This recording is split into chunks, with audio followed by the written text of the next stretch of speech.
बंडखोरी होऊ नये म्हणून सर्वच पक्षांनी यादी जाहीर करणं टाळलं, पण आज अर्ज दाखल करण्याच्या शेवटच्या दिवशी उमेदवारीमध्ये डावलल्यानं कार्यकर्ते आक्रमक झाले। छत्रपती संभाजीनगरमध्ये तर भाजपच्या कार्यालयामध्ये अक्षरशः राडा झाला। काय घडले पाहूयात। उमेदवारी दिली कुठल्या वेळेस दिली आणि मला उत्तर द्यावं का बरं, काय कमी आमच्या त्यांनी उत्तर द्यावं मला। हा आक्रोश आहे छत्रपती संभाजीनगर मधला भाजपच्या निष्ठावंत कार्यकर्त्यांचा। असं पाणी केलं आम्ही तुमच्यासाठी। तुम्ही कोण सांगणार आम्हाला? पक्षाचं नाव काय दुकानदार केलं? हे आहेत श्री अण्णा भंडारी। वर्षानुवर्ष काम करूनही बाहेरून आलेल्यांना तिकीट दिल्यानं भाजपच्या कार्यालयात येऊन भंडारींनी आक्रोश व्यक्त केला। नोकरी सोडली मी, नोकरी यांच्यामुळे माहिती का पक्षात काम करून आलं 2 महिन्यांनी प्रचार करून नवीन माणसाला उमेदवारी दिली कुठल्या वेळेस दिली आणि मला उत्तर द्यावं। मला लेकरं आई बाप सगळे घेऊन का बरं, काय कमी आमच्या त्यांनी उत्तर द्यावं आम्हाला। काय उमेदवारी आमची द्यावं यांनी उत्तर आम्हाला। आमचं एक निष्ठ नाही, आम्ही पक्षाचं नाव करावे, समोर 4 गुन्हे दाखल आहे, 12 गुन्हे दाखल आहे, तुम्ही उमेदवारी दिली कसं काय त्याला? डॉक्टर कराड, संजय केनेकर, श्री बोराकर, प्रत्येक नेत्याला श्री भंडारी त्यापासून नुसतं म्हणून तुमच्यासाठी अतुल साहेबांनी असं का करा आमच्यासोबत? तिकीट न मिळाल्याच्या उद्वेगातून काहींनी तर आत्मदहनासाठी पेट्रोल आणलं। वेळीच पोलिसांनी पेट्रोलनं भरलेली बाटली ताब्यात घेतली।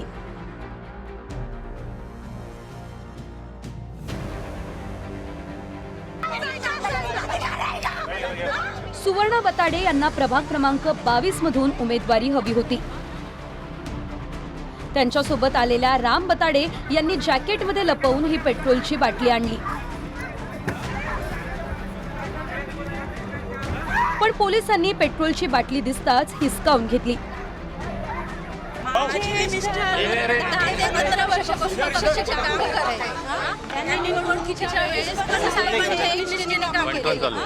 आणि हे आज ज्या लोकांनी त्यांची शिकायत केली निवडणुकीच्या दरम्यान हे लोकांना पक्षात काही काम नाही, असल्या लोकांना हे करायचं। आमच्या त्यांना अशी कोणती कमी दिसली? आम्ही काय म्हणजे निवडणुकीचा काय खर्च करू शकत होतो का? आम्ही काय पक्षात काम केली नाही का? यांनी काय म्हणून आम्हाला डावललंय? घरातल्या लहान मुलांना सोडून यांचे प्रचार करत। दिव्या मराठेही भाजपच्या नेत्यांवर चांगल्याच भडकल्या। प्रभाग क्रमांक 20 मधून त्यांना तिकीट हवं होतं। भाजपसाठी 18 केसेस घेऊनही नवख्या कार्यकर्त्यांच्या पत्नीला तिकीट दिलं। त्यामुळे आमरण उपोषणाचा इशारा देत दिव्या मराठेंनी भाजप कार्यालयाच्या आवारात ठिय्या मांडला। मी आता इथून जाणार नाहीये, मी आता उपोषणामध्ये ते आंदोलन करणार आहे। मी इथून आता उठणारच नाहीये। मी दिव्या उल्हास मराठे, माझं तिकीट कापलंय म्हणजे मला एक म्हणायचंय, कार्यकर्त्या ज्या आहेत त्या नुकत्याच आलेल्या नाहीये। एक तर तुम्ही चुकी हे करतात, बाहेरच्या पक्षातले लोक घेतायत, त्याच्यानंतर ही जी महिला आहे एकदम छोट्या कार्यकर्त्याच्या महिला तुम्ही तिकीट दिलंय का? तुम्ही अन्याय करतात। माझ्यावर 18 केसेस आहेत, अजून केसेस आहेत, अजून 3 केसेस अजून बाकी आहेत। मग हे साहेब, कराड साहेब यांना माझा प्रश्न आहे, तुम्ही जर 18 वर्ष झालेल्या कार्यकर्त्याला डावलत असाल तर ही योग्य पद्धत नाहीये तुमची वागण्याची। वरुण शितोळे सरांना मी आता फोन केला तर त्याही म्हणतात, ते सर म्हणतात, शितोळे सर म्हणतात की ताई तुमचं वरून नाव आलेलं नाही। नावा कोणी दिले? इथून नावा कोणी दिले? ती छोटी कार्यकर्ता पण नाही, ती सदस्य पण नसेल। मला सांगा तुमची काय भूमिका आहे? मी इथे उपोषणाला बसणार आहे। मला न्याय पाहिजे, मला एकदा तिकीट पाहिजे, नाही तर मी इथे आमरण उपोषण करणार आहे।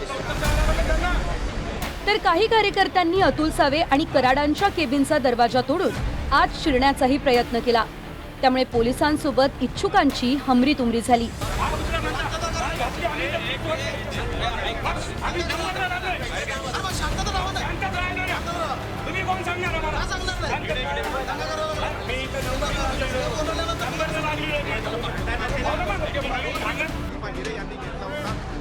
भाजपचे कार्यकर्ते जे आहेत ते या ठिकाणी आक्रमक झालेले आहेत।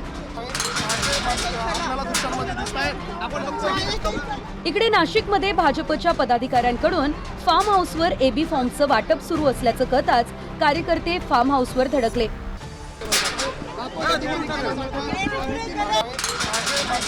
आणि गेट उघडून भाजपच्या कार्यकर्त्यांनी संताप व्यक्त केला.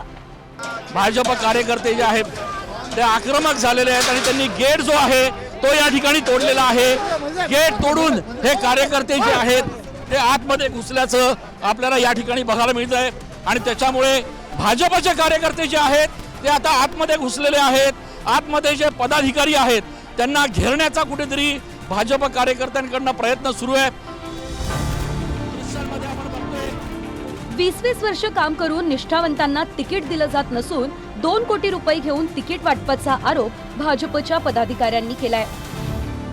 विश्वास नागरे हा एकनिष्ठ आहे का पक्षाशी? मी काम केलं, भेटलं नाही, निष्ठावंतांना न्याय भेटला नाही. अविश्वास नागरे सारख्या पक्षविरोधी काम असताना 2 कोटी रुपये घेऊन तिकीट दिले यांनी. निष्ठावंताला न्याय का नाही? 22 वर्षापासून काम करतोय माझा भाऊ पक्षामध्ये. न्याय भेटलाच पाहिजे. नाही भेटलं काय भूमिका असेल? काय भूमिका? पक्ष ठरवल ती भूमिका राहील आमची.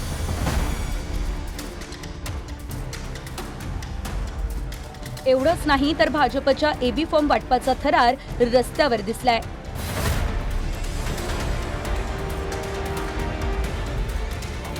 भाजपचे नाशिकचे शहराध्यक्ष सुनील केदार यांच्या वाहनाचा इच्छुकांनी पाठलाग केलाय.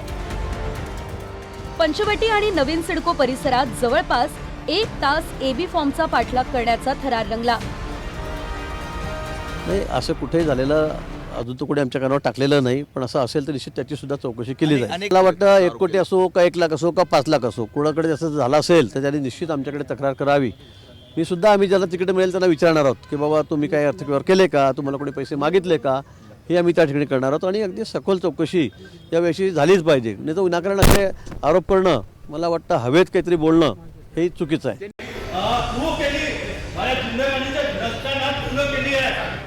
चंद्रपूरमध्येही भाजपच्या इच्छुक उमेदवारांची गर्दी जमली.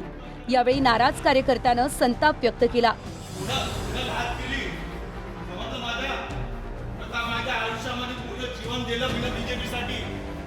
सर्वेच्या आधारे तिकीट कापल्याचा आरोप राकेश बोमनवार या कार्यकर्त्यानं केला.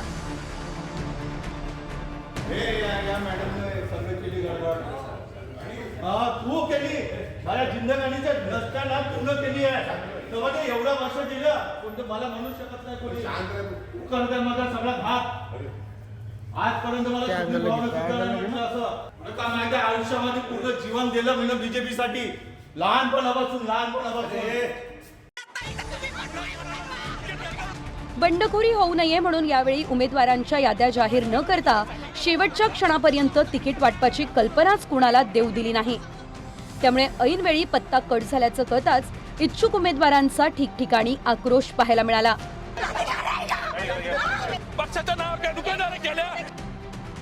छत्रपती संभाजीनगरहून संजय सरोदे आणि ज्ञानेश्वर लोढे, नाशिकहून चंदन पुजाधिकारीसह निलेश डहाट, TV9 मराठी, चंद्रपूर.